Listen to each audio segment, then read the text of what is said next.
कृष्ण हरी.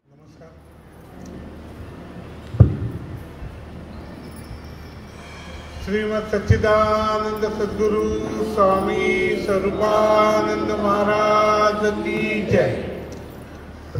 आज आणि उद्या 2 दिवस श्रद्धाताई कुलकर्णी यांचं प्रवचन आहे आपल्या इथे. आजचं प्रवचन ते त्या कृपावंत भला सद्गुरू लाभला या स्वामींच्या अभंगावरच करणार आहे. त्यांचा थोडा परिचय करून देतो. बालपणापासून स्तोत्रपाठ, उपासना, नामस्मरण आदींचे बाळकडू व श्रेष्ठ साधकांचे सानिध्य त्यांना प्राप्त झाले. 2003 परमपूज्य दत्ताकाका कुलकर्णी बुलढाणा यांच्याकडून अनुग्रह प्राप्त होऊन लेखन व प्रवचन सेवेचा आरंभ झाला. 7 वर्ष त्या मॉरिशस येथे वास्तव्यात होत्या. गुरु मार्गदर्शनानुसार सामूहिक उपासनेचा आरंभ करून तेथे हिंदीमध्ये प्रवचन सेवा घडली. 2004 अहो नगरवासी जन या पुस्तिकेचे लेखन घडून ते पुस्तक 5 इतर भाषांमध्ये अनुवादित पण झाले. 2019 पूज्य श्रीकांत पाके काका इंदूर यांच्याकडून गुरुपादकांची प्राप्ती होऊन त्यांच्या मार्गदर्शनानुसार परमपूज्य नामयोगी दत्ता भैया चरित्र आणि कार्य या ग्रंथाचं लेखन आणि त्यांच्यातनं प्रकाशनही झालं. अनेक ठिकाणी प्रवचने झाली. काही ऑनलाईन आहेत, काही ऑफलाईन आहेत. येत्या मकर संक्रांतीला श्री गोंदवलेकर महाराज व स्त्री भक्त मालिका हे पुढील पुस्तक त्यांचं प्रकाशित होणार आहे. आपल्या त्यांना भरघोस टाळ्या वाजवून आपण त्यांचं स्वागत करूया पहिल्यांदा. आणि मी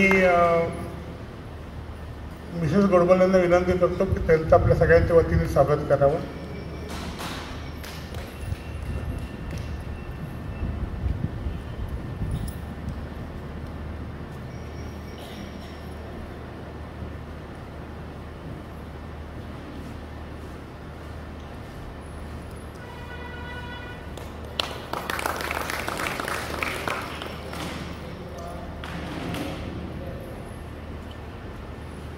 आपल्या सगळ्यांच्या वतीने मी श्रद्धाताईंना विनंती करतो की त्यांनी आपण प्रवचन सेवा सुरू करावी.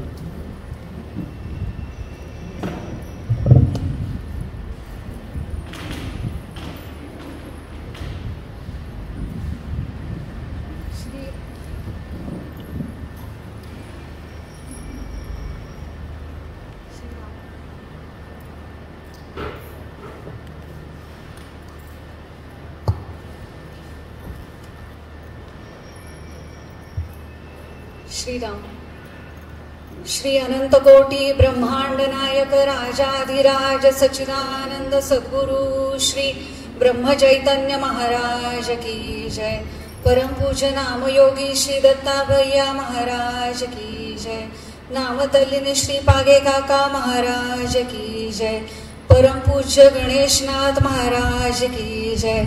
परम पूज्य स्वामी स्वरूपानंद महाराज की जय. जय जय रघुवीर समर्थ. ईश्वर सर्वभूतानां हृदयेषर्जुन तिष्ठति. भ्रामयन् सर्वभूतानि यन्त्रारूढानि मायया. तमेव शरणं गच्छ सर्वभावेन भारत. तत्प्रसादात् परां शांतिं स्थानं प्राप्यसि शाश्वतम्. भगवद्गीतेतल्या 18व्या अध्यायामध्ये भगवान श्रीकृष्ण अर्जुनाला म्हणतात की हे अर्जुन, मी सर्व प्राणी मात्रांच्या नरदेहरूपी यंत्रामध्ये माया रूपाने खेळत असून त्यांच्या हृदयामध्ये स्थिर आहे. त्या माझ्या स्थिर रूपाला तू शरण आलास की तुला शाश्वत आनंदाची प्राप्ती होईल. तद्वत मी सुद्धा माझ्या सद्गुरूंच्या हातातली कळसूत्री भावली आहे. त्यामुळे त्यांना विनंती करते की त्यांनी माझ्याकडून यथोचित प्रवचन सेवा करून घ्यावी. नमो महद्भ्योस्तु नमो शिशुभ्यो नमो युवभ्यो नम आवटुभ्यः. ये ब्राह्मणा ग्रामवधूतलिंगश्चरन्ति तेभ्य शिवमस्तु राज्ञाम्. ब्रह्मज्ञानी पुरुषांमध्ये अर्थात श्रोत्यांमध्ये जे वृद्ध आहेत त्यांना माझा नमस्कार असो. जे किशोरवयीन आहेत त्यांना माझा नमस्कार असो. जे तरुण आहेत त्यांना माझा नमस्कार असो. जी लहान मुलं खेळण्यात मग्न आहेत त्यांनाही माझा नमस्कार असो. जे ब्राह्मण पृथ्वीवरती अवधूत रूपाने विचरण करत आहेत ते सर्व राजाला अनुकूल होवोत अशी मी प्रार्थना करते. राम लक्ष्मण जानकी जय बोलो हनुमान की. 1-2 मिनिट आपण सर्व मिळून रामनाम स्मरण करू. मी म्हणते त्याच्या मागे आपण सर्वांनी म्हणावं अशी इच्छा आहे. श्रीराम जय राम जय जय राम. श्रीराम जय राम जय जय राम. श्रीराम जय राम जय जय राम. श्रीराम जय राम जय जय राम. श्रीराम जय राम जय जय राम. श्रीराम जय राम जय जय राम. श्रीराम जय राम जय जय राम. श्रीराम जय राम जय जय राम. श्रीराम जय राम जय जय राम. श्रीराम जय राम जय जय राम. श्रीराम जय राम जय जय राम. श्रीराम जय राम जय जय राम. श्रीराम जय राम जय जय राम. सद्गुरुनाथ महाराज की जय. आज तीर्थक्षेत्र पावस या ठिकाणी स्वामी कृपेमुळे मला प्रवचन सेवा करण्याची संधी मिळते. खरं तर ही सेवा म्हणजे माझ्यासाठी स्वाध्याय रूपाने आहे. म्हणजे स्वामींनी अभ्यास पक्का करून घेण्यासाठी ही व्यवस्था किंवा योजना केली आहे की काय असं वाटतं. आणि आज औचित्य पण असं आहे की स्वामींचे जे गुरु आहेत परमपूजनीय गणेशनाथ महाराज यांचा पुण्यतिथी उत्सव सुरू आहे. आणि या पुण्यतिथी उत्सवाच्या औचित्याने आपण सर्वजण एकत्र आलेलो आहोत. सगळ्यात महत्वाची गोष्ट अशी आहे की सत्पुरुषांची पुण्यतिथी साजरी केली जाते. आज इतकी वर्ष झाली तरी सुद्धा आपण ह्या गोष्टी प्राधान्याने ठेवून अनंत प्राधान्यता असताना काही विकल्प अडचणी असतानाही आपण इथे येऊ शकतो. याचं कारण हे की त्यांनी इथे ठेवलेलं प्रेमाचं भांडवल आणि साधनेचं भांडवल आणि ते भांडवल दाखवणारे त्यांचे शिष्य म्हणजे स्वामी स्वरूपानंद महाराज की ज्यांनी आपल्या गुरूंचं कार्य प्रकाशात आणलं आणि आपल्या कार्याने हे प्रसार कार्य वाढवलं. खरं तर सत्पुरुषांच्या पुण्यतिथीला महत्व असं असतं. मी ऐकून एक गोष्ट की वर्षभरात गुरु संप्रदायामध्ये म्हणजे कोणत्याही सामान्यपणे गुरु परंपरेमध्ये 2 महत्वाच्या तिथी येतात. एक म्हणजे गुरुपौर्णिमा की जी जून महिन्यामध्ये येते साधारण, आणि दुसरी म्हणजे पुण्यतिथी जी सत्पुरुषांची येते. सामान्यपणे शाळा आपल्याकडे जूनमध्ये उघडतात तेव्हा पहिली परीक्षा जी येते ती 6 माही परीक्षा. त्यामध्ये एक आपला परफॉर्मन्स दिसतो की आपण साधनेच्या दृष्टीने कितपत आलेलो आहोत, किती मागे पडतोय, पुढच्या 6 महिन्यांचा पिरियड बघतो. आणि पुण्यतिथी यासाठी महत्वाची आहे की त्या पुण्यतिथी उत्सवाला आपापल्या त्या सद्गुरूंना अपेक्षित असतं की आपली काहीतरी प्रगती त्यांना दिसावी. म्हणजे आपण नित्य जर का इथे उत्सवात येणारे असू तर मागच्या वर्षी जी आपली अवस्था असेल त्यापेक्षा आपली या वर्षी काहीतरी सुधारित अवस्था असेल किंवा एक पाऊल आपण पुढे गेलो असू अशी त्यांना अपेक्षा असते. म्हणून ह्या पुण्यतिथीचं महत्व. आणि दुसरं गोष्ट म्हणजे इथे त्यांना पूजनीय मानणारे ह्या परंपरेतले अनेक सत्पुरुष सूक्ष्म रूपामध्ये सुद्धा उपस्थित असतात. त्या सर्वांच्या चैतन्य लहरींचा कुठेतरी आपल्या साधनेला पूरक उपयोग होतो. म्हणून सत्पुरुषांच्या पुण्यतिथीला येण्याचं महत्व आहे. खरं तर ते देही असतानाच विदेही अवस्थेला प्राप्त होतात. म्हणजे तो नेमका क्षण कोणता हे आपल्याला ओळखता येणं शक्य नाही. म्हणून आपल्याला सामान्य लोकांना त्याचं एक परंपरा किंवा अवगत ज्ञान व्हावं म्हणून या पुण्यतिथी उत्सवाचं प्रयोजन. तर ह्या गणेशनाथ महाराजांच्या पुण्यतिथी उत्सवामध्ये आज सेवा करायला मिळते. आदरणीय देसाई काकांनी ही सेवा करण्याची संधी दिली त्यामुळे त्यांच्याबद्दल कृतज्ञ आहे मी. आणि त्या सेवेसाठी त्यांनी संजीवनी गाथा हे पुस्तकही पाठवलेलं होतं. आणि त्या अनुरूप स्वामींचे जे अभंग आहेत त्या पुस्तकातले ते जे अभ्यासाला मिळाले ते अभ्यास करताना जाणवलं की सगळेच अभंग 4 ओळी 6 ओळी असे छोटे छोटे असले, प्रासादिक आहेत. खूप मोठा अर्थ आहे 4-4 ओळींमध्ये 6-6 ओळींमध्ये. त्यामुळे त्यातला नेमका कुठला अभंग घ्यायचा हे सुद्धा सुरुवातीला कळत नव्हतं की हा घ्यावा का तो घ्यावा. म्हणजे सामान्यपणे बायकांची जी अवस्था होते साडीच्या दुकानात गेल्यावरती ती अभंग निवडताना झाली होती की एकाहून एक सरस अभंग की नेमका कुठला घ्यायचा यातला. आणि अशा वेळेला असं वाटलं की त्यांचा असा अभंग घ्यावा की ज्यामध्ये त्यांच्या आपल्या गुरूंविषयीच्या भावना व्यक्त झालेल्या आहेत. म्हणजे त्यांनी गुरुकार्य खूप वाढवलं, सेवा केली, त्यांना जे सानिध्य मिळालं त्या संधीचं त्यांनी सोनं करून घेतलं. पण याही पुढे जाऊन एक जी कृतार्थता असते की आपल्याला गुरु मिळणं म्हणजे किती भाग्याचं लक्षण आहे, हे ज्या अभंगातनं त्यांनी व्यक्त केलं, गणेशनाथ महाराजांसारखे गुरु मिळणं. तर तो अभंग स्वामींनी लिहिलेला असा आहे.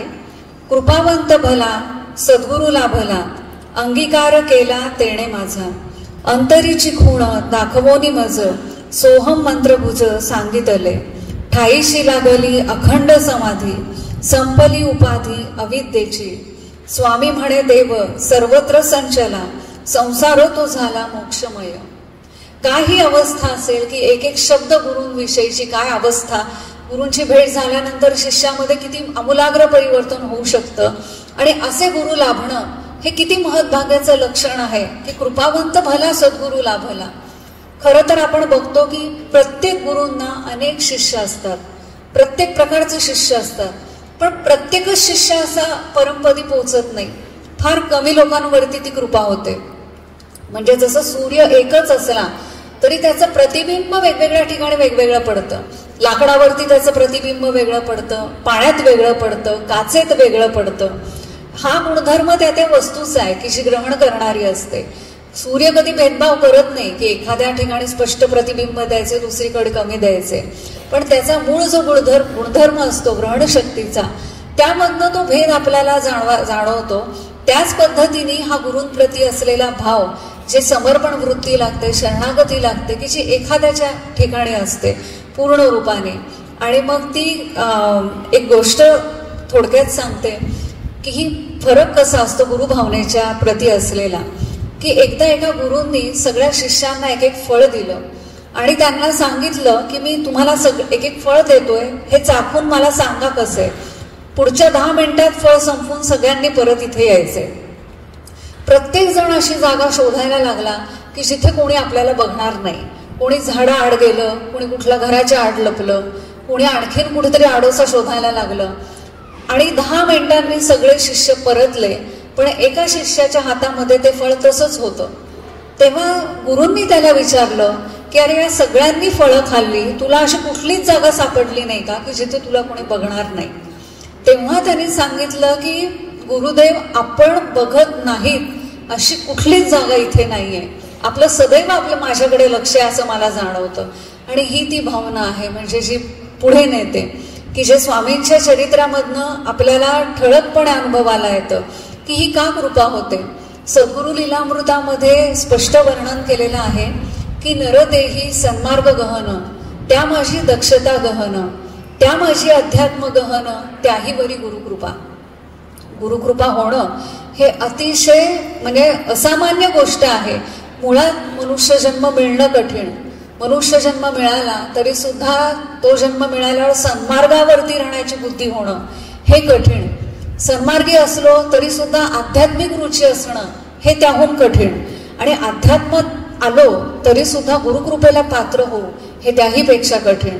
म्हणजे इतकी कठीण मार्ग असताना अशी कृपा प्राप्त करून घेणं की जी स्वामींनी प्राप्त करून घेतली आहे. आणि ह्या अनुषंगाने थोडंसं स्वामी स्वरूपानंदांचं संक्षिप्त चरित्र आणि त्यांचा गुरु शिष्य संबंध गणेशनाथ महाराजांशी तर तो अभ्यासायला मिळाला. हे अभ्यासताना जाणवलं की स्वामींवरती जी कृपा झाली ती अचानक फळाला आलेली पेक्षा पूर्वजांची पण जे भांडवल होतं, पुण्यही होती. म्हणजे त्यांचे जे आजोबा होते परशुराम पंत, ते त्या काळातले सधन कुटुंबांपैकी होते आणि 20-25 अतिथी तर नेहमी असायचे. दशग्रंथी ब्राह्मण, गावात येणारे कोणी प्रांतस्थ यांची सोय त्यांच्याकडे केली जायची. कीर्तनकार, प्रवचनकार यांचं आदरातिथ्य केलं जायचं. आणि एका महाराजांनी त्यांना असा आशीर्वाद दिला होता की तुझ्या कुळामध्ये पुढे एक भगवत भक्त जन्माला येईल आणि तो कुळाचा लौकिक वाढवेल. पुढे त्यांचे जे चिरंजीव विष्णुपंत आणि त्यांच्या अर्धांगिनी रखमाबाई यांच्या पोटी द्वारकाबाई, महादेव, गणपती आणि चौथे रामचंद्र म्हणजे स्वामी स्वरूपानंद हे जन्माला आले. तर हे घडण्यासाठी कौटुंबिक पार्श्वभूमी सुद्धा तितकीच महत्वाची आहे. कारण असं म्हणतात की एखाद्या कुळामध्ये 3 परंपरांपर्यंत जर का ती साधना टिकली, कृपा टिकली, तर ते कुटुंब विशेष भगवंताच्या कृपेला पात्र आहे असं समजलं जातं. आपल्याकडे एकनाथ महाराजांच्या बाबतीतही त्यांचे पणजोबा भानुदास महाराज ते पण सूर्योपासक होते. त्यांच्यापासून ती परंपरा चालू आलेली होती. गोंदवलेकर महाराजांकडे पण आजोबांपासून ही परंपरा चालून आलेली होती. आणि त्याचं फळ या पुढच्या पिढीला मिळालं. आणि तो एक सत्पुरुषांची ती कृपा दृष्टी असते आधीपासूनच एखाद्या घरावरती, ती ह्या ठिकाणी अनुभवायला मिळते. कशा पद्धतीने स्वामींचा या कौटुंबिक पार्श्वभूमीमध्ये जन्म झाला आणि ते ईश्वरी कृपेला पात्र झाले. फक्त जन्म होणं हेही पुरेशी गोष्ट नाही, तर साधनेला अनुकूल किंवा गुरुकृपेला अनुकूल गुण त्यांच्या अंगी मूळचेच होते. कुशाग्र बुद्धिमत्ता असेल, बाणेदार वृत्ती असेल, स्वाभिमान असेल, चपखलपणा असेल, या सगळ्या वृत्ती त्यांच्या अतिशय म्हणजे पूरक गोष्टी की आपल्याकडे गुणांना जे महत्व दिलेलं आहे की एकतर समर्थ म्हणतात की रूप आणि लावण्य हे अभ्यास करून येत नाहीत. म्हणजे काही गोष्टी या जन्मजात प्राप्त होतात, पण काही गोष्टी या अभ्यासाने साध्य होऊ शकतात आणि त्या साध्य होण्यासाठी अभ्यास करणं गरजेचं आहे. तो अभ्यास कुठला अभ्यास, तर तो गुणांचा अभ्यास, गुणांचं संवर्धन करणं आणि ईश्वरी कृपेला आपण पात्र होणं, ह्या गुणांचा अभ्यास होणं अपेक्षित आहे.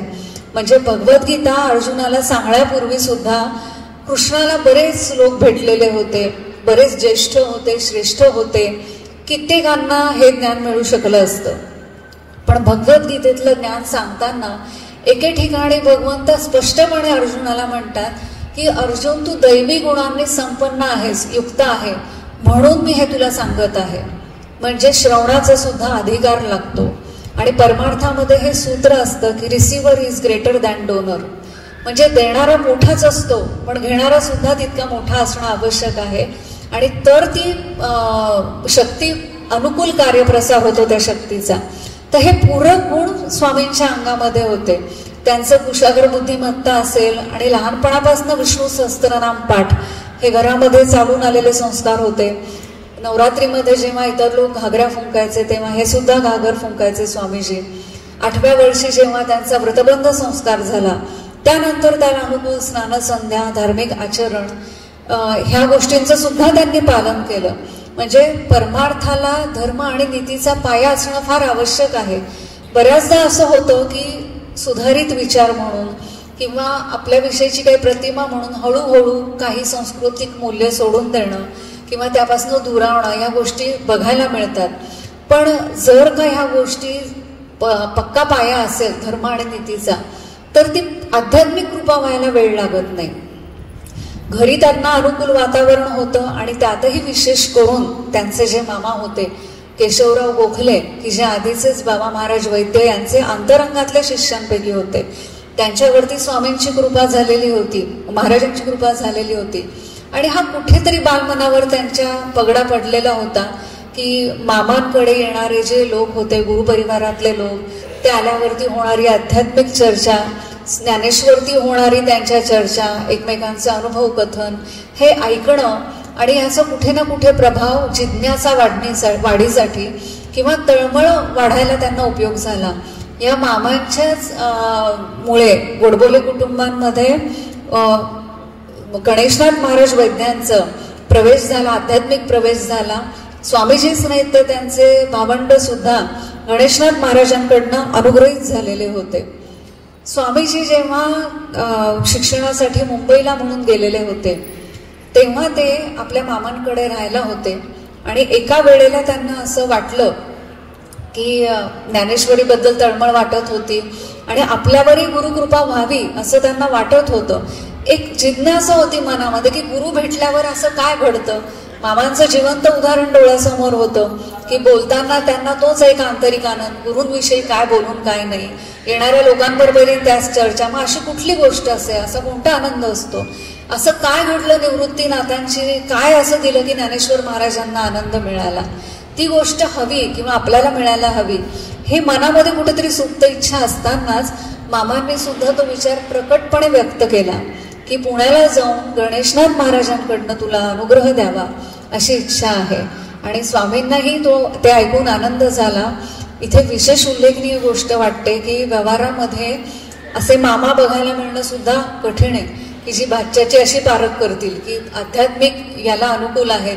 मामांनी जे निरीक्षण केलेलं होतं की याच्याकडनं कुठलं तरी मोठं कार्य होण्यासारखं आहे आणि काहीतरी कार्य होईल आणि ती सत्कार्य लागावं ते म्हणून त्याला अनुग्रहित करावा अशी मामांची इच्छा होती. आणि त्याच प्रेमाने भाचा सुद्धा मामांशी जोडलेला होता. म्हणजे व्यावहारिक नात्यांपलीकडे एक आध्यात्मिक नातं या मामा भाच्यांचं निर्माण झालेलं होतं. भगवंताला बांधून ठेवण्यासाठी 2 सूत्र मुख्य महत्वाचे असतात की भगवंताला आळवावे आणि प्रेमप्रीतीने बांधावे. म्हणजे भगवंताला आळवावं पण त्याला बांधून कसं ठेवायचं तर प्रेम आणि प्रीती. वस्तुतः प्रेम आणि प्रीती भक्तांना एकच शब्द वाटतात किंवा समानार्थी शब्द वाटतात, पण मला ऐकल्यावरती कळलं की हे प्रेम म्हणजे ही भावना असते मनामधली की जी आपल्या मनात निर्माण होते आणि जेव्हा आपण स्पष्ट रूपाने अभिव्यक्त करतो तेव्हा त्याला प्रीती म्हणतात. आणि ते व्यक्त होणं आवश्यक असतं. म्हणजे व्यवहारात नाही का आपण नुसतं मनात एखादी गोष्ट धरून उपयोग नसतो. ती जोपर्यंत आपण स्पष्ट रूपाने बोलत नाही तोपर्यंत ती समोरच्याला कळत नाही. किंबहुना समोरच्याला कळली तरी त्याला अपेक्षित असतं की आपण बोलून दाखवावं. हेच कुठेतरी परमार्थतही आहे. आणि म्हणून जे म्हणतात की प्रपंच ही परमार्थाची प्रयोगशाळा आहे. म्हणजे प्रपंचातले सगळे अनुभव परमार्थाला कामाला येतात. की इथे जी आपली तळमळ असते, गोंदवलेकर महाराज म्हणतात की तुम्ही प्रपंचासाठी जितकी खटपट करता त्याचे निम्मे जरी प्रयत्न परमार्थाकडे वळवले तरी परमार्थ साधेल. म्हणजे इतके वायफळ श्रम होतात. आणि त्यातही महत्वाचं अंतर जे सांगितलंय की प्रपंच हा 3 पायांचा चौरंग आहे. म्हणजे जो कधी स्थिर राहणार नाही. त्यात विशेष करून एका वेळेस 5 जणांचे मन सांभाळायचे असतात, ते आणखीन कठीण काम. परमार्थात म्हणजे एकाचा एकाशी खेळ.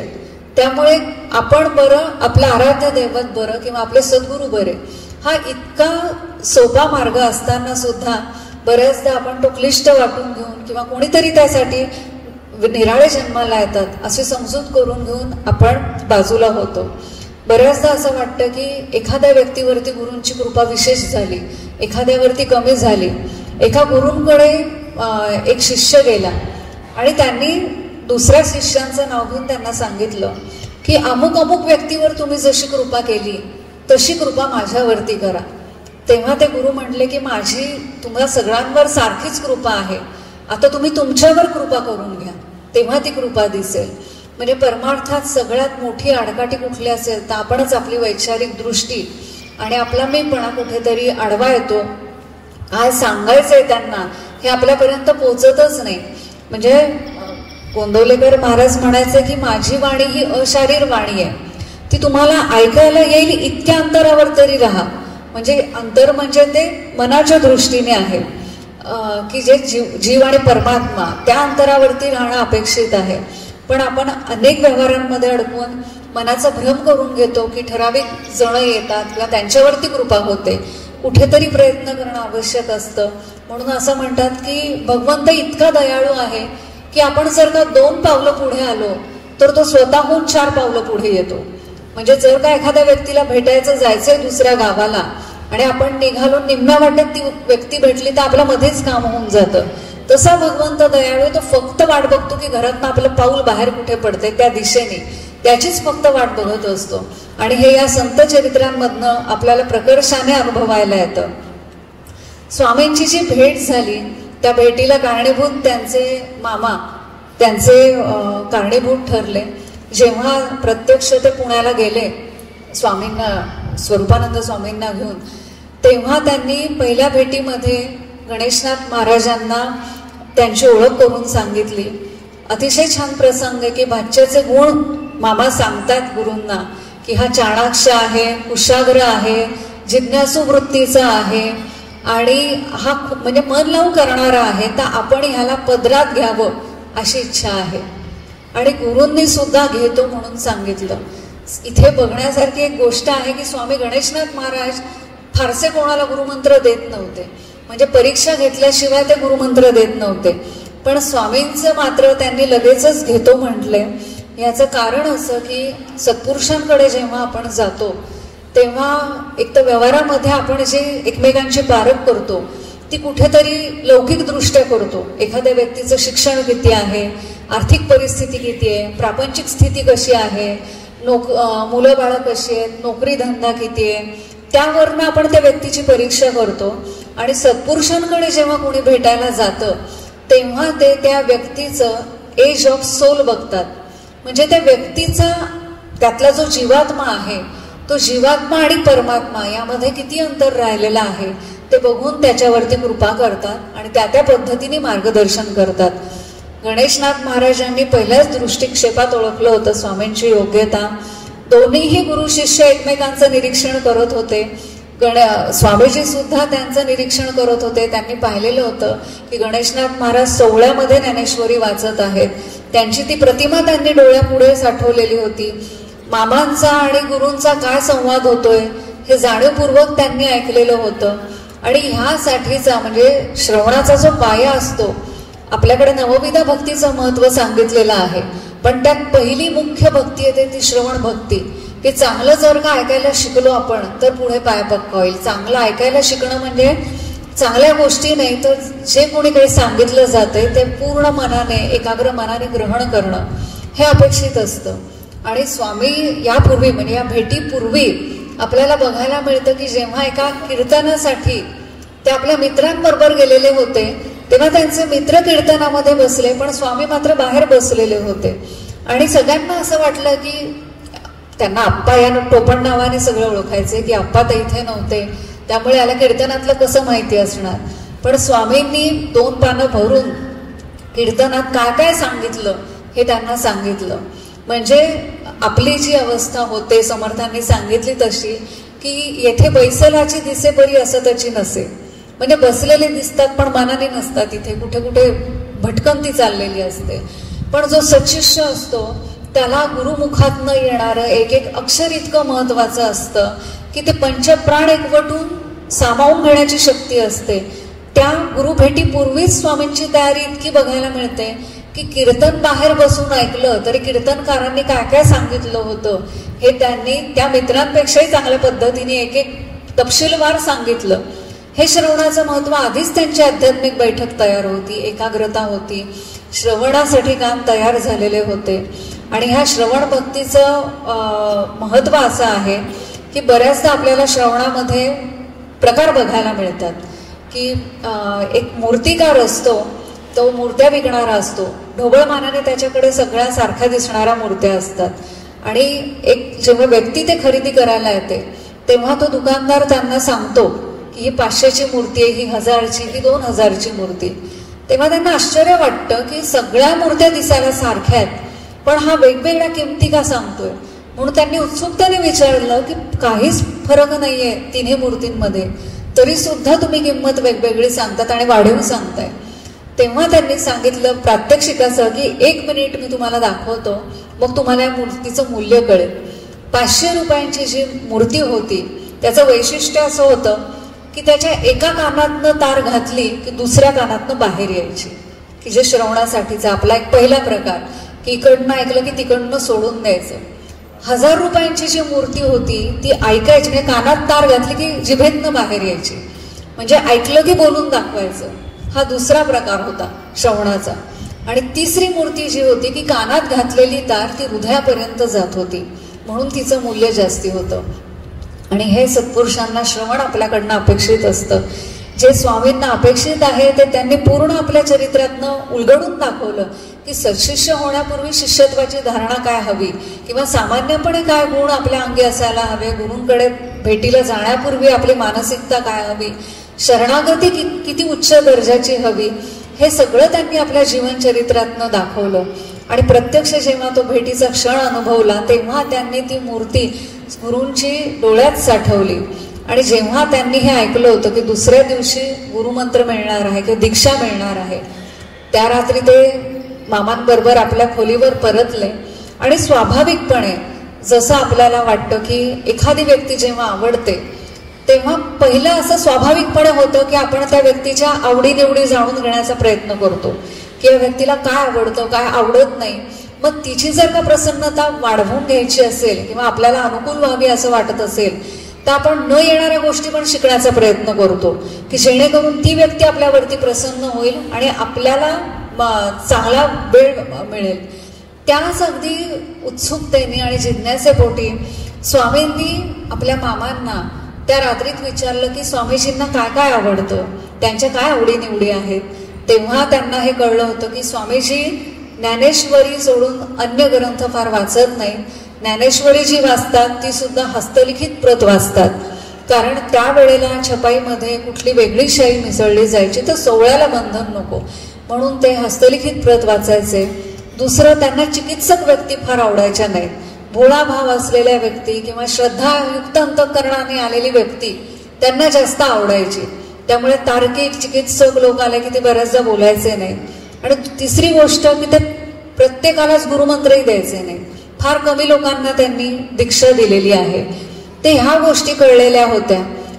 एखादा शिष्य जेव्हा तळमळीने वाट बघत असतो गुरु भेटीची, म्हणजे आपल्याला आता आजच्या काळामध्ये हे सहज दीक्षा मिळतात, त्याचं मूल्य आपल्याला किंवा तितकी जाणीव होत नाही. पण उपनिषदांमध्ये किंवा वेदांत सारामध्ये जेव्हा वाचायला मिळतं की शिष्य होण्याची सुद्धा पात्रता काय, की जेव्हा एखादा मनुष्य त्रिविध तापांनी पोळतो आणि जेव्हा शरणागत भावनेने गुरूंच्या पाया पडतो की आता माझ्यावरती कृपा करा, तेव्हा तो खरा पात्र होतो. म्हणजे जोपर्यंत तिन्ही प्रकारचे चटके बसत नाहीत तोपर्यंत आपण शिष्य व्हायच्या पण पात्रतेचे नाही. आपल्याला आजच्या काळात तितकी परीक्षा घेतली जात नाही, ही आपल्यावरती स्वामींची कृपा आहे की इतकी परीक्षा घेतली जात नाही. पण निदान तेवढं प्रेम असणं अपेक्षित आहे की गुरुमंत्रासाठी आवश्यक गोष्टी काय आहेत तर तळमळ, प्रेम आणि जिज्ञासा. आपण व्यवहारामध्ये श्रीफळ, हार, फुलं ही बंधनं पाळायला जातो की न्यायचं पूजेला म्हणून, पण जे सत्पुरुषांना अपेक्षित असतं ते त्यांना त्यांचा भाव, तळमळ आणि जिज्ञासा, जेणेकरून त्यांना ते शिष्याला वाढवायचं असतं. म्हणजे शिष्य हे गुरुचं निष्काम अपत्य असतं हे या क्षणी बघायला मिळतं की त्यांना कूर्मदृष्टीने वाढवायचं असतं आपल्या शिष्याला आणि सर्वांगीण वाढवायचं असतं. म्हणजे स्वामींच्या चरित्रातनं हे बघायला मिळतं की एकसुरी परमार्थ उपयोगाचा नाही. जसा आपल्याला एखादं लहान मूल मोठं मोठं होत जातं तसं त्या प्रमाणात त्याचे शारीरिक अवयव वाढतात आणि वाढणं अपेक्षित असतं. ते जर का होत नसेल तर डॉक्टरकडे जावं लागतं. त्याच पद्धतीने परमार्थ सहज वाढावा, त्याहीपेक्षा तो फुलावा, उमलावा असं सत्पुरुषांना अपेक्षित असतं. आणि हे कूर्मदृष्टीने वाढवण्याचं काम सत्पुरुष करत असतात. त्यामुळे जेव्हा ही उत्सुकता शिगेला पोचलेली होती स्वामींच्या मनामध्ये की कधी एकदा दुसऱ्या दिवशीची सकाळ येते आणि स्वामी गणेशनाथ महाराजांची भेट होतीये, ती प्रतिमा डोळ्यात साठवून त्यांनी रात्र घालवली. पहाटे लवकर शुचिरभूत होऊन मामांबरोबर ते गुरूंकडे गेले आणि त्यांचा संवाद झाला. तेव्हाही ते ज्ञानेश्वरी वाचत बसलेले होते. ज्ञानेश्वरी वाचताना त्यांनी काही ओव्या वाचल्या आणि त्यातल्या ओव्यांवरती त्यांनी निरूपण सांगितलं स्वामीजींना. आता जेव्हा सामान्य कोणी हे ऐकतं तेव्हा त्या निरूपणाचा तितका उपयोग होत नाही. ह्या निरूपणाचा इतका प्रभाव स्वामींच्या मनावरती पडला की त्यांना भावसमाधी लागली. म्हणजे परमार्थामध्ये तळमळीवरती सगळं अवलंबून आहे. तिथे वय किंवा इतर कुठले नातेवाईक ही चौकट उपयोगाला येत नाही. जर का एखाद्या व्यक्तीची तळमळ खूप असेल तर कमी अंतरामध्ये तिची प्रगती खूप होऊन जाते. स्वामींच्या आणि गुरूंची भेट झाली तेव्हा त्यांनी निरूपण इतकं मन लावून ऐकलं की त्या निरूपण ऐकण्याचाच त्यांच्या मनावरती खूप प्रभाव झाला. समर्थाचे दासबोधात म्हणतात की सत्संगावरी श्रवण तेणे कळे निरूपण, श्रवणे होईजे आपण तदाकार. तत्काळ तदाकार होण्याचं सामर्थ्य श्रवणामध्ये. पण हे कधी, हे स्वामींच्या त्या भेटीमधनं लक्षात येतं की एक भेट आपल्याला व्यवहारामध्ये आपण बघतो की आपल्याला असं वाटतं एखाद्या सत्पुरुषांच्या इतक्या भेटी झाल्या, तितक्या भेटी झाल्या, पण परमार्थामध्ये खरं तर किती भेटी झाल्या याला महत्व नसून त्या भेटी कशा झाल्यात याला फार महत्व आहे. कशा झाल्या म्हणण्यापेक्षा ती जी आंतरिक उमाळा असतो, भाव उत्पन्न होणं अपेक्षित असतं, समर्पित भावना असणं अपेक्षित असतं, त्या भावनेने ही भेट महत्वाची असते. आणि त्या दृष्टीने स्वामींनी जे ऐकलं की एक तर मूळचा सत्संग होता श्रवण ऐकण्यापूर्वी, स्वामींची कौटुंबिक पार्श्वभूमी जितकी ताकदवर होती अध्यात्मासाठी तितकंच त्यांचा मित्रपरिवारही होता. म्हणजे त्यांचा मित्रपरिवारही ध्येयवादी होता. त्या काळामध्ये सुद्धा म्हणजे राष्ट्रहितासाठी समर्पित कार्य करणारी मित्रमंडळी होती, ह्या कार्यामध्ये अनुकूल मित्रमंडळी होती. त्यामुळे सत्संग आणि मामांमुळे तर गुरुपरिवारातले लोक त्यांच्या चर्चा, ज्ञानेश्वरीचे त्यांचं निरूपण हे त्यांना ऐकायला मिळालं होतं. त्यामुळे ह्या सत्संगाचा परिणाम श्रवणामध्ये उत्सुकता वाढवायला झाला आणि प्रत्यक्ष जेव्हा सद्गुरूंची भेट झाली तेव्हा ते जे निरूपण त्यांनी ऐकलं तेव्हा तत्काळ त्यांना भावसमाधी लागली आणि तिची सोहम दीक्षा त्यांना मिळाली. त्याचा हा परिणाम झाला. ही जी सुरुवात झाली म्हणजे पहिल्याच भेटीमध्ये भावसमाधी लागणं, पुढे त्यांचा आत्मसाक्षात्कारापर्यंतचा प्रवास झालाय. तोही प्रवास होताना त्यांना शारीरिक प्रतिकूलता, कौटुंबिक नात्यांचे काही अपमृत्यू बघावे लागले, बदलती सामाजिक परिस्थिती होती, कारावास भोगावा लागला. या सगळ्या प्रतिकूल घटनांमध्ये परमार्थ त्यांनी कसा फुलवला हे बघायला मिळतं. आपण खरंच इतक्या समृद्ध देशामध्ये जन्माला आलेलो आहोत भारतासारख्या, की अनेक गुरुपरंपरा इथे आपल्याला बघायला मिळतात आणि सगळ्या पद्धतीचे संत सत्पुरुष आपल्याला बघायला मिळतात. कोणी ब्रह्मचारी राहून परमार्थ साधलाय, कोणी प्रापंचिक आहे, काहींची 2 लग्न झाली आहेत, त्यांनी परमार्थ साधलाय. आणि ह्या सगळ्यांवरनं बघायला मिळतं की परमार्थ जर का साधायचा असेल तर अशी कुठलीच विशिष्ट परिस्थिती नाही की त्यातच तो साधता येतो. जी काही परिस्थिती मिळालेली आहे त्यातच परमार्थ साधता येणं हा पुरुषार्थ आहे. आणि म्हणून भागवतासारख्या ग्रंथामध्ये आपल्याला व्यवहारामध्ये धर्म, अर्थ, काम, मोक्ष हे 4च पुरुषार्थ माहिती आहेत, पण भागवतामध्ये 5वा पुरुषार्थ हा भक्ती मानलाय. म्हणजे भक्त भगवंताला म्हणतात की भगवंत एकाच बाबतीमध्ये खूप कंजूष आहे, तो म्हणजे तो त्याची भक्ती पटकन देत नाही. त्याची ज्याच्यावरती कृपा झाली आहे त्यालाच तो भक्ती देतो. त्यामुळे आम्हाला 5 पुरुषार्थ मिळू देत अशी प्रार्थना भागवतामध्ये केलेली आहे. म्हणजे 4 पुरुषार्थ असणं आणि हा 5वा. मग 5वा पुरुषार्थ साधायचा असेल तर प्राप्त परिस्थितीमध्ये तो साधता येणं ही ईश्वरी कृपा आहे आणि ही गुरुकृपा आहे. ह्या कृपेचा अनुकूल परिणाम करून घेणं हे शिष्यांचं काम असतं. आणि शिष्यांची निरीक्षण शक्ती त्यांना पुढे कशी नेते हे त्या भेटीमध्येही बघायला मिळतं. की स्वामींनी जेव्हा बघितलं की गणेशनाथ महाराज जी हस्तलिखित प्रत वाचत होते ती प्रत खूप जीर्ण अवस्थेतली होती, त्यांना पानं त्याची हे झालेली होती आणि त्यांनी त्या क्षणीच संकल्प घेतला की मी गुरूंना हस्तलिखित ज्ञानेश्वरीची प्रत लिहून समर्पित करेल. अत्यंत आश्चर्याची गोष्ट आहे की त्या काळातही किती शिष्य असतील, पण निरीक्षण आणि तो संकल्प मनामध्ये येणं आणि ही कुठेतरी दैवी की काय करू शकतो आपण.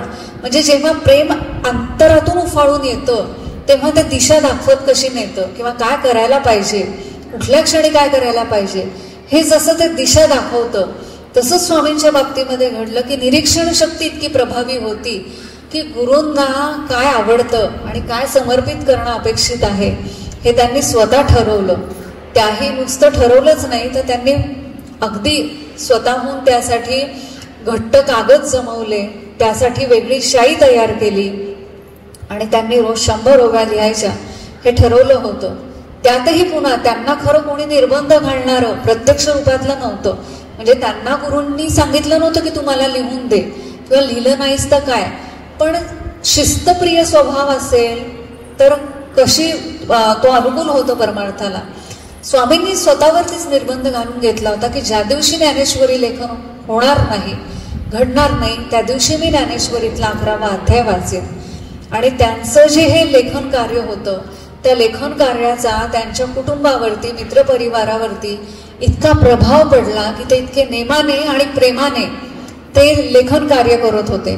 लेखन कसं असावं ह्याच्यावरती खरं दासबोधात वेगळा समास आहे की लेखन कसं असावं आणि नेमकं त्याच पद्धतीने स्वामींनी लेखन केलेलं आहे की जे सांगितलं जातं की ब्राह्मणे बाळबोध अक्षर घडसुनी करावे सुंदर, जे देखताची चतुर समाधान पावती, अक्षराचे काळेपण टाकाचे ठोसरपण तैसेची वळण वाकाणं सारिखेची, पान शिशाने रेखाटावे त्यावरी नेमकची लिहावे, दुरी जवळ न व्हावे अंतरगोळीचे, घट्ट कागद आणावे सपोन नेमस्त खळावे, लिहिण्याचे सामे असावे नाना परी.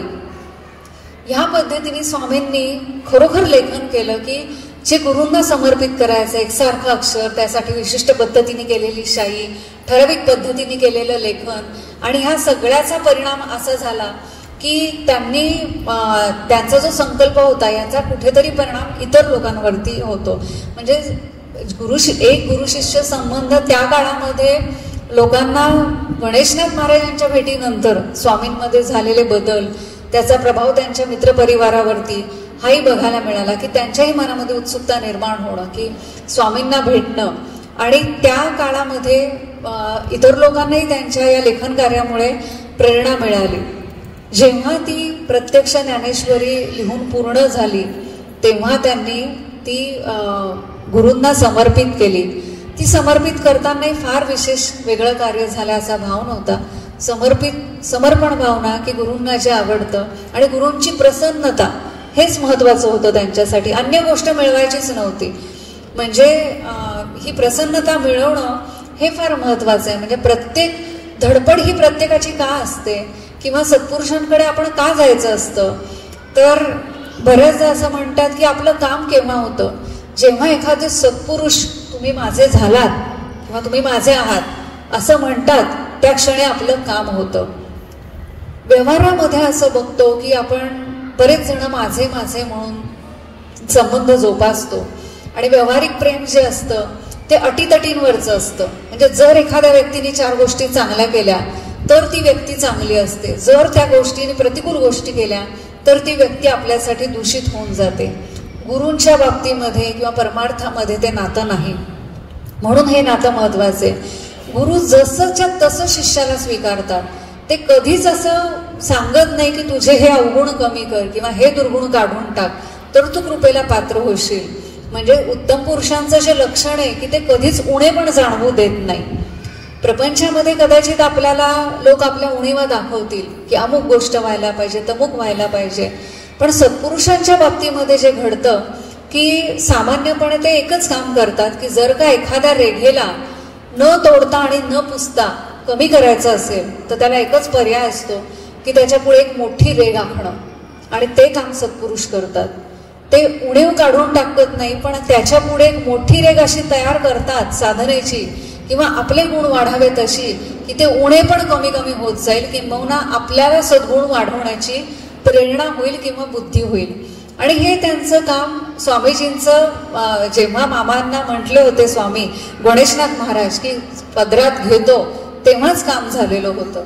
आणि त्यांनी ही ज्ञानेश्वरी समर्पित केली. त्यानंतर त्यांच्या आयुष्यामध्ये अनेक घटना घडल्या. त्यातही गुरुभेटीनंतर पुन्हा जेव्हा त्यांचं पुण्याला वास्तव्य होतं तेव्हा काही वेळा आठवड्यातनं 2दा त्यांना गुरूंचं सानिध्य मिळायचं. आणि त्याही सानिध्यामध्ये जेव्हा ते गणेशनाथ महाराजांजवळ जाऊन बसायचे तेव्हा एकदा गणेशनाथ महाराज त्यांना म्हणाले की तुम्ही रोज जरी आलात तरी मी रोज निरूपण करीलच असं नाही. स्वामीजी स्पष्ट म्हणाले मी पण इथे फक्त सेवा करायला आलोय. परीक्षा असू शकते, म्हणजे आपल्याला एखाद्याचं ऐकणं गोड वाटायला लागलं की असं वाटतं ऐकत राहावं आणि त्यांनी ते साधणारं नाही. गुरु आपल्या हातात किल्ली ठेवतात, ते दाखवलं. आणि शिष्य सुद्धा काय समर्पित भावनेने असतो, त्यांना त्याचा विषय न वाटता की मी पण फक्त सेवा करायला आलोय हे त्यांनी देऊन आणखीन प्रसन्नता मिळवून घेतली गुरूंची.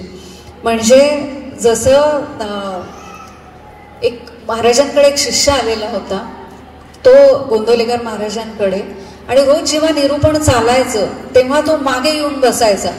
कधीच तो महाराजांशी बोलला नाही, कधीच संवाद झाला नाही.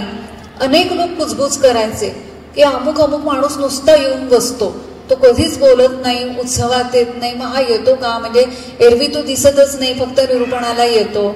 आणि एक दिवशी त्याला यायला उशीर व्हायला लागला. तर महाराज म्हणाले फक्त की माझा तो वेडा कुठे आहे. त्यांनी हे लांबून ऐकलं, तो नाचायलाच लागला की माझं काम झालं, माझा वेडा म्हटलात तुम्ही, माझं काम झालं. माझं म्हटलं तिथेच संपलं. कारण सद्गुरू आणि आई यामध्ये मोठं अंतर जे सांगतात की आई ही एका जन्मापुरती असते आणि सद्गुरू हे जन्मोजन्मी आपल्याला वाढवणारे असतात. जोपर्यंत आपल्या जीवाला मुक्ती मिळत नाही तोपर्यंत सद्गुरू आपला हात सोडत नाही. म्हणजे जेव्हा शिष्य जन्म घेतो तेव्हा भावरूपाने सत्पुरुष सुद्धा त्याच्या अंतःकरणात जन्म घेतो. एकदा गोंदवलेकर महाराजांचा सत्शिष्य परिवारातले डॉक्टर कुर्तकोटी म्हणून होते. त्यांच्या मनामध्ये हा प्रश्न आला होता की जर का माझ्या या जन्मात मुक्ती मिळाली नाही किंवा माझं काम झालं नाही, साधना झाली नाही, तर पुढच्या जन्मी मला महाराज भेटतील का किंवा माझं काय होईल पुढे, हे स्पष्ट रूपाने त्यांनी महाराजांना बोलूनच दाखवलं नाही.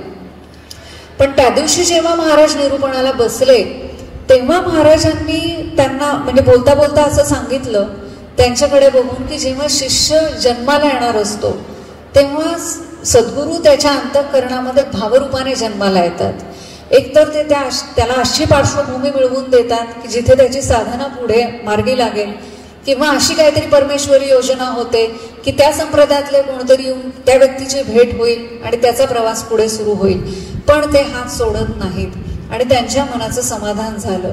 आणि इथे बघायला मिळतं की स्वामी स्वरूपानंद आणि गणेशनाथ महाराज यांच्या प्रत्यक्ष संवाद किंवा याचा फार उल्लेख न आढळताही किती प्रगती आत्यंतिक होऊ शकते.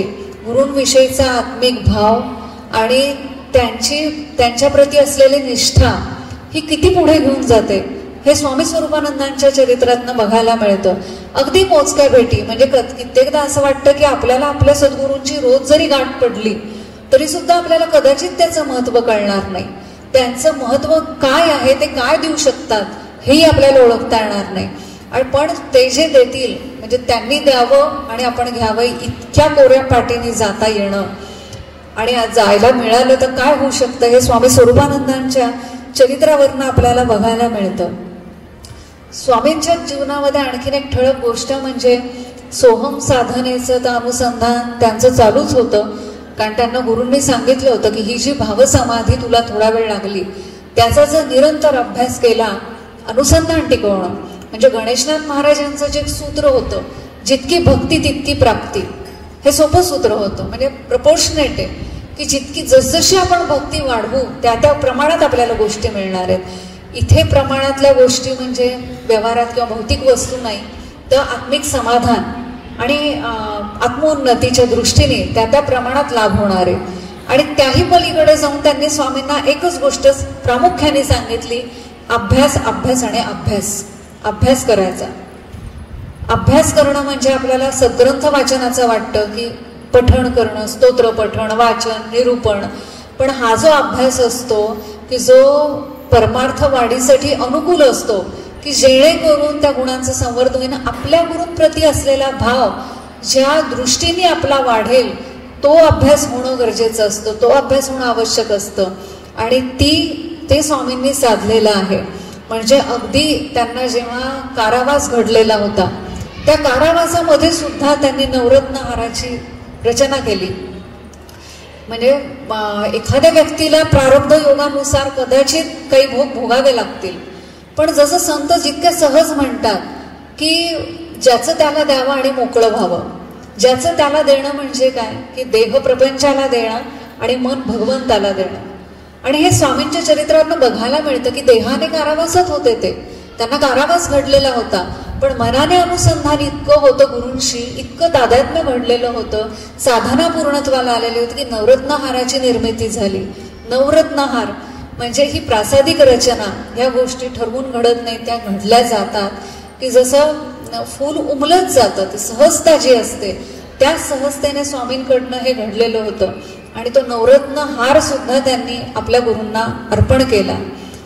त्याचबरोबर त्यांनी ब्रह्मरुद्र आणि कर्म ह्या सुद्धा गोष्टी पाळल्या. म्हणजे आपण ज्या कुटुंबात जन्माला आलो, ज्या समाजामध्ये जन्माला आलो त्या दृष्टीने काही कर्म शिकणं आवश्यक असतं, घडणं आवश्यक असतं, तर ते सुद्धा त्यांनी शिकलं परमार्थाच्या दृष्टीने. त्याचबरोबर त्यांनी आपला त्या परमार्थ ते साधतच होते, पण लहान मुलांकडनं अथर्वशीर्षाचे पाठ करून घेणं, मंदिरामध्ये भोवत्या पालख्या, एक तासाची प्रवचन सेवा सुरू करणं, हे त्यांनी केलेले. ज्ञानेश्वरीवरती निरूपण होते, अनेकांना मार्गदर्शन घडलं. आणि परमार्थ म्हणजे हा कायम अनेकांना सम्मिलित करून जेव्हा होतो तेव्हा तो फुलतो. म्हणजे एकटा जर का राम आला असता तर रामायणाला मजा आली नसती, किंवा एकट्या हनुमंताने की एखाद्या वानराने सेतुबंधन हे केलं असतं तर एखाद्या व्यक्तीला महत्व आलं असतं. पण बऱ्याचदा दैवी तत्व आपली शक्ती पूर्ण असताना सुद्धा गुपित ठेवतं, कारण सगळ्यांकडनं ते कार्य होणं अपेक्षित असतं कुठेतरी. म्हणून त्यांनी स्वामींनी जशी स्वतःची आत्मोन्नती साधली, त्याचबरोबर अनेकांना, गावातल्या लोकांनाही त्यांनी सहभागी करून घेतलं आणि ह्या सगळ्या परमार्थाच्या याच्यामध्ये गुंफून घेतलं. ह्या सगळ्या काळामध्ये त्यांची प्रतिकूल प्रकृती सुद्धा होती, बऱ्याचदा त्यांची प्रकृती क्षीण होती, अनेक त्यांना म्हणजे उठणं बसणं अवघड होतं. अशा परिस्थितीमध्ये देसाई कुटुंबांनी त्यांची खूप सेवा केली. देसाई कुटुंबांकडे स्वामीजींची सोय केलेली होती. पूर्ण कुटुंब भावानेशी समर्पित होतं. त्यातही त्या परिवारातल्या ताई म्हणून ज्या होत्या त्या महाराजांची वेळेवारी सेवा करायचे. म्हणजे महाराजांच्या काय हवं काय नको पथ्य पाणी सांभाळून त्यांना त्या त्या वेळेला ते देणं हे ताईंचं महत्त्वाचं काम होतं. त्यातही मुख्य म्हणजे की त्यांना लिहिता वाचता फार येत नसल्यामुळे शिवलीलामृताचा एक अध्याय वाचायला त्यांना 2-2 तास लागायचे. पण त्यांची परमार्थिक आवड बघून स्वामींनी त्यांना भगवद्गीता सुद्धा शिकवली, ज्ञानेश्वरी सुद्धा शिकवली आणि त्यांनी त्यांना कृतार्थ केलं. या सगळ्या चरित्र याच्यामध्ये महत्त्वाची घटना म्हणजे स्वामींना झालेला आत्मसाक्षात्कार. विष्णूंची प्रतिमा आता ठेवण्यापूर्वी त्यांना जेव्हा विष्णूंचं दर्शन घडलं उंबऱ्याबाहेर, त्याचा उल्लेख येतो. आणि जेव्हा विष्णूंचं साक्षात दर्शन घडलं तेव्हा विष्णूंनी एकच खूण पटवून ठेवली की वो गोडबोले किधर है ज्ञानेश्वरी लिखने वाला. भगवंत काय खुणेने शोधत येऊ शकतो भक्ताला. म्हणजे गुरुसेवेचं काय महत्व आहे की आपण फक्त तोंडाने म्हणतो गुरुर ब्रह्मा गुरुर विष्णू गुरुर देवो महेश्वरा, गुरु साक्षात परब्रह्म तस्मै श्री गुरवे नमः. पण भगवंत सुद्धा त्यांना त्या खुणेने शोधत यावे की ज्ञानेश्वरी लिहून देणारे गोडबोले कुठे आहेत आणि त्या खुणेने त्यांनी म्हणजे गुरुसेवा कुठपर्यंत पोहोचते. एक पहिलं नावाचे जे ऋषी होते त्यांना संदीप नावाचा शिष्य होता आणि त्यांनी त्यांना सांगितलं की मला आता 21 वर्ष मला प्रारब्धाचे भोग भोगावे लागणार आहे, त्यामुळे मी तीर्थयात्री जाणार आहे, तुम्ही सगळे इथे राहा. तर संदीप नावाचा जो शिष्य होता तो म्हणला मी आपल्याला सोडून राहणार नाही, मी आपल्या सेवेमध्ये असेन, आपल्याला काही झालं तरी मी आपल्या सेवेमध्ये असेन. आणि असं असताना त्यांना जेव्हा कुष्ठरोग झाला तेव्हा त्यांनी मनोभावे सेवा केली आणि ती सेवेवर प्रसन्न होऊन विष्णू शंकर त्याच्यावर अनुक्रमे प्रसन्न झाले. आणि तेव्हा त्यांनी सांगितलं की मी आपलं आवाहन केलं नाही, या जगात अनेक लोक आहेत की ज्यांना आपल्या दर्शनाची इच्छा आहे, ते आपली वाट बघतायत, पण असं असताना आपण माझ्यावरती कृपा केली, मला का दर्शन म्हणजे मला दर्शन कसं घडतंय. तेव्हा ते म्हणाले की तुझी मनोभावे सेवा करतोयस ती सगळी सेवा आमच्यापर्यंत पोचतीये. हे गुरुसेवेचं महत्व आहे. स्वामीजींची सेवा पूर्णत्वाला गेली आत्मसाक्षात्काराच्यामुळे आणि त्याचमुळे त्यांनी त्यांच्या मुखातनं हा अभंग येऊ शकला आणि त्यांची स्थिती जी झाली की प्रतिकूल प्राकृतिक अवस्था असताना सुद्धा त्यांचं आत्मिक समाधान टिकून राहिलं. त्यातही त्यांची जडणघडण मनाची घट्ट राहिली. ही होण्याला पण कारणीभूत एक प्रसंग असा होता की स्वामीजींचं जेव्हा पुण्यात वास्तव्य होतं तेव्हा गणेशनाथ महाराज एकदा पडले होते आणि स्वामींनी त्यांची सेवा शुश्रूषा केली आणि त्यांचे पाय दाबणं गरम पाणी करून देणं हे केलं. आणि गणेशनाथ महाराजांच्या तोंडून त्यांनी ऐकलं होतं मी जर असाच रोज पडलो तर दुप्पट वेगाने साधना होईल. त्या गोष्टीचा परिणाम स्वामीजींच्या मनावर असावा की प्रकृती प्रतिकूल असतानाही त्या ह्याच्यामध्ये त्यांनी आपली साधना पूर्णत्वाला नेली. पुढे त्यांच्याकडनं अभंग ज्ञानेश्वरीचं लेखन झालं. ते प्रकाशन करताना त्यांनी अनेक लोकांना त्यामध्ये सहभागी करून घेतलं लहान लहान देणगी स्वरूपामध्ये आणि इथे मोठ्या प्रमाणात स्वामींची स्वाक्षरीसह ती प्रत देण्याची व्यवस्था केली आणि हे कार्य स्वामीजींचं पूर्णत्वास गेलं. त्यामुळे स्वामीजींच्यावरती गणेशनाथ महाराजांची जी कृपा झाली ती व्हायला स्वामीजींचे पण गुण आणि गणेशनाथ महाराजांची योग्यता त्यांनी जी गुरु म्हणून ओळखली आणि त्यांचं कार्य पुढे नेणं म्हणजे शिष्य आणि भक्त यातला एक फरक इथे मोठे ठळकपणे बघायला मिळतो की जे भक्त असतात ते जय जयकारापुरती मर्यादित राहतात, कुठल्याही महाराजांचा जय जयकार, पण जो सत्शिष्य असतो तो गुरूंचं कार्य पुढे नेतो. आणि हे कार्य पुढे नेणारे स्वामी स्वरूपानंद की ज्यांनी आपल्या कार्यातनं आपल्या गुरूंची ध्वजा फडकवत ठेवली, अशा गुरु शिष्य परंपरेचा त्यांच्या चरित्राचा मला अभ्यास करायला मिळाला. ह्या चरित्रांमधनं जे आवश्यक गुण आहेत ते आपल्या अंगी येण्यासाठी स्वामींनी आपल्यावरती कृपा करावी, गणेशनाथ महाराजांनी आपल्याला अनुकूल तशी भावावस्था करावी आणि सगळ्यात महत्त्वाचं जे अभ्यासाचं महत्त्व आहे म्हणजे या पुण्यतिथी उत्सवाला येऊन काय न्यायचं असेल पदरात तर अभ्यास अभ्यास अभ्यास ह्याच गोष्टी महत्त्वाच्या आहेत असं वाटतं की इतर कुठल्याही गोष्टी घेण्यापेक्षा अभ्यासाचं महत्त्व जे अपेक्षित आहे तो अभ्यास आपल्याकडनं घडावा हीच स्वामीचरणी प्रार्थना करते. स्वामींनी ज्या भावना व्यक्त केल्या त्यात समाप्तीपूर्वी एक अभंग जो त्यांचा आहे की सद्गुरु गणनाथ उदार समर्थ घाले नयनात ज्ञानांजन सहज समाधी सापडले धन लाचावले मन तया ठाई चालता बोलता न ढळे आसन न भंगे ते मौन गदा काळी स्वामी म्हणे लाभे अविट आनंद लागल असे छंद स्वरूपाचा. हा जो छंद स्वरूपाचा लागणं आवश्यक असतं त्यासाठीचा अनुकूल अभ्यास आपल्या सर्वांकडनं व्हावा ही स्वामीचरणी प्रार्थना करते. आणि समाप्तीपूर्वी भागवतातला श्लोक म्हणते स्वस्तस्तु विश्वस्य खल प्रसीदताम ध्यायन्तु भूतानि शिवं मिथोदिया मनश्च भद्रं भजताधोक्षजे आवेशतां नो मतिरप्य हैतुकी. हे सद्गुरुनाथ, हे पंढरीनाथ, दुष्टांची बुद्धी सद्बुद्धीमध्ये परावर्तित होवो. आम्ही सर्व एक दुसऱ्यांचे हितचिंतक होवो. आमचे सर्वांचे मन निष्काम भावाने श्रीहरिचरण तथा गुरुचरणांमध्ये प्रवेश करो. जय जय रघुवीर समर्थ. प्रस्तुत सेवेमध्ये जर काही उणीव राहिला असेल तर ते माझं आहे आणि जे चांगल्या गोष्टी असतील त्या सद्गुरूंच्या आहेत. आपण सर्वांनी इतकं शांतपणे आणि एकाग्रतेने ऐकून घेतलं त्यामुळे माझ्यावरती कृपा झाली, मलाही आनंद मिळाला. सर्वांची ऋणी आहे.